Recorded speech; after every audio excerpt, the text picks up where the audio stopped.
to whack off at the hospital. I finally get to my room. The room is small. It's from this speaker right here to this speaker right here. I walk in, first thing I notice, no TV. Concerned. I start looking for magazines. No magazines. More concerned. I take out my cell phone. No service. I am panicking. I haven't jerked off acoustic in 2 decades. You want me to go unplugged at a moment like this? Jerk off to memories like a serial killer? Close my eyes and think of 2010. No fucking way, Jose. I'm looking for a crack in the drywall. I'm about to Shawshank this nut out. Bob, Steve, Andy, Dufresne. I can't exactly walk all the way back to the waiting room and be like, oh, who got the Wi-Fi? Let me warm up that fleshy for you, my boy. I'm panicking because if I don't get this nut out, we can't fertilize the eggs. I failed my wife and all I had to do was fucking jerk off. Now there is a window in the room that's covered, obviously. All of a sudden, the window slides open from the outside. On the outside, fine-ass Latina nurse starts telling me what to do. She goes, sir, you have to fill out the paperwork. I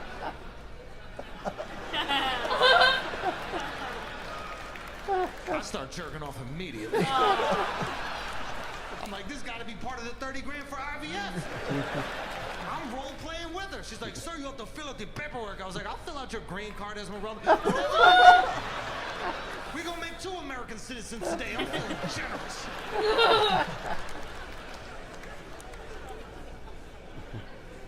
Turns out she's a real nurse. She works for the hospital.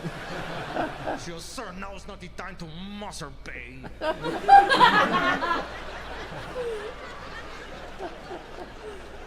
Now is the time to fill out the paperwork.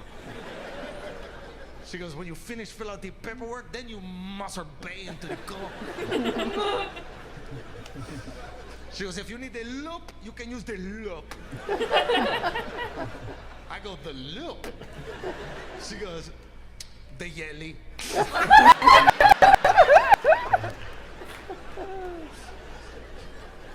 She goes, you can use the loop or the yelly to masturbate into the cup. And then she says this shit fucked me up. She goes, but do not use saliva. Oh. I go, who's saliva? She goes, your saliva. I go, I'm not jerking off of my own saliva. That's gay, even though it's not, but it is. You can't be jerking off.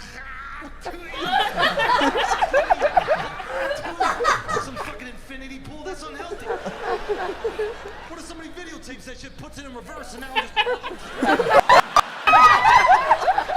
It's a fucking liability. What did the streets say? What did the streets say?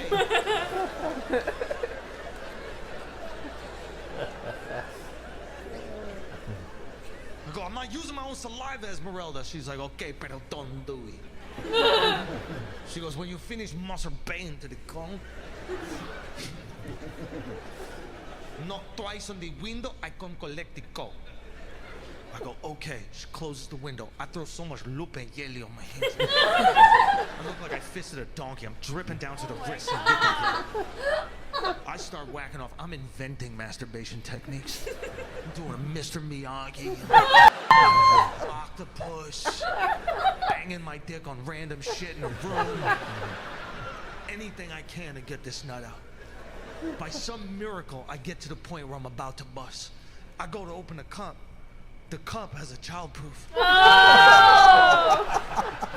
I have so much lupe and jelly on my hands. I can't create enough down pressure and twist to get this childproof nut cup open. Also childproof, I'm already fucking here because I'm childproof.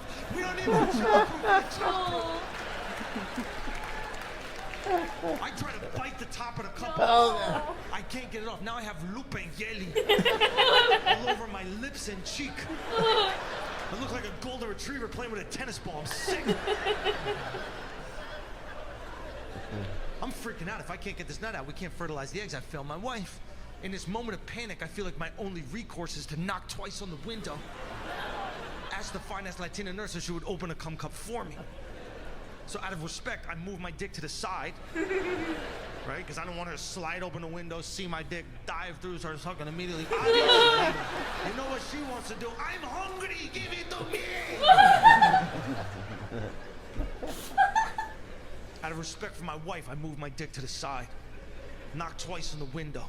Fine-ass Latina nurse walks up, slides open the window to see a man at an awkward angle, holding a cup that's never been opened, with a clear liquid shellacked all over his lips and shit. And she just goes, oh my God, it's impossible. Que no, it's impossible. I told you masturbate to the cold. We cannot collect it from your stomach. At this point, I realize she thinks I suck my own dick inside the sperm retrieval facility. Like some practical joke I'm playing on fertility clinics. Not going in my wife's belly, it's already in mine, Esmeralda, too late.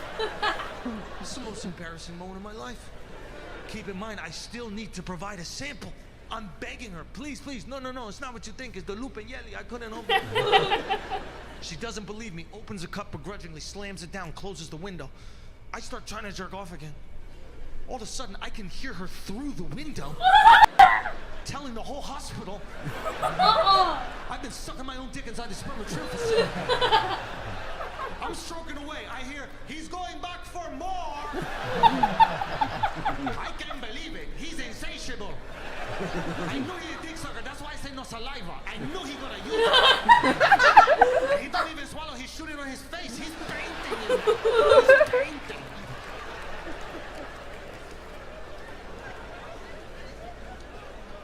But by some miracle, I was able to get a nut out, and we were able to fertilize some eggs. So that was pretty fun. Yeah, that was cool. Yeah. Went back and found out we made 9 embryos, which was awesome. We told the doctor, we're like, yo, just put the strongest one we got in there. We're not choosing a gender. Just put whatever we got, whatever's the strongest one. I'm in the room. He takes the embryo. He puts it in my wife. The second he puts it in, I'm like, ugh. Doctor's like, what are you doing? I'm like, I just want some part of this to feel traditional. So I'm gonna hold you, you hold her, and we'll just conga line this thing into existence, okay? He goes, okay, there's a 60% chance this works. Unfortunately, 40% of the time it doesn't work. And we won't know it's worked until we hear the heartbeat. So we just gotta wait weeks and weeks and weeks for that. We go, okay, we leave. Very excited, nervous, okay? A couple weeks go by. My wife goes, I wanna take a pregnancy test. I said, listen, the doctor said we should wait for the heartbeat. And then my wife did what any wife would do, is just listened with obedience and respect. So I went out and I got that pregnancy test. Right?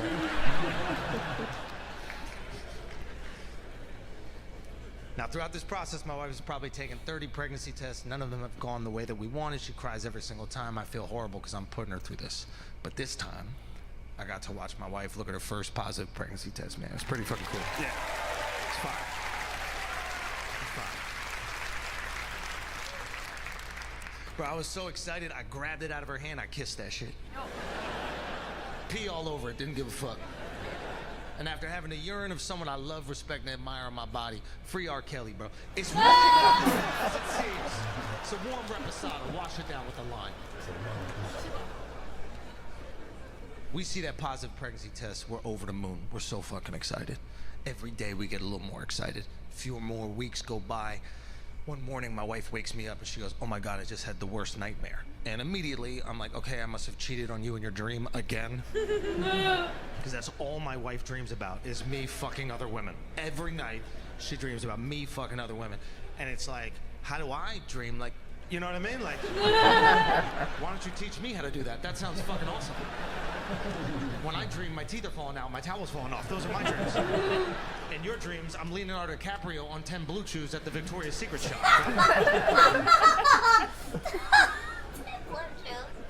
Now, when my wife has a traumatic dream like this, I say, listen, the best way to get through it is just to tell me in detail what was happening, right? Like, did she give me head?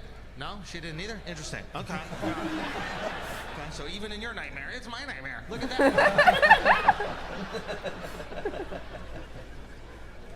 goes, no, I didn't have a dream you cheated on me. She goes, I had a nightmare, I had a miscarriage.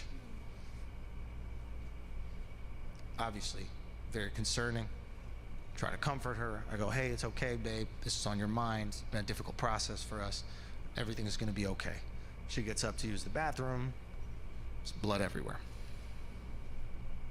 Freaking out, terrified. No clue what's going on. Calling the hospital, finally get in touch with them.